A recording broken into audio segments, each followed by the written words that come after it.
বন্ধু, পানি খেয়ে ছোট হয়ে বন্ধু। না। আরে বন্ধু, তুই এত ছোট হয়ে গেছিস কিভাবে? আমি এক বাবার হাত থেকে পানি নিয়ে খেয়ে ফেলেছি, সেই আমাকে ছোট করে দিয়েছে। তোর এত বড় সাহস, তুই আমার পানি নিয়ে খাস? চলো সেই বাবার কাছে। বন্ধু, ওই দেখো বাবা বসে আছে। ঠিক আছে, তুই নিচে নাম, আমি দেখছি।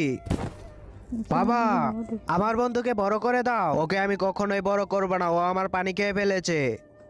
বড় কর।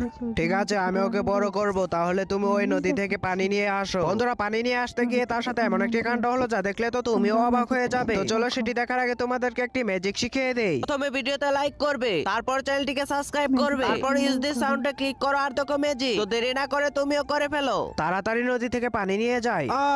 এই নদী থেকে পানি নিতে হলে আমাকে তোর চোখ দিতে হবে। আরে আমি যদি চোখ না দিই তাহলে তো আমার বন্ধু আর বড় হবে না। ঠিক আছে, তুমি আমার চোখ নাও। বাবা, এই নাও, তোমার জন্য সমুদ্র থেকে পানি নিয়ে এসেছি।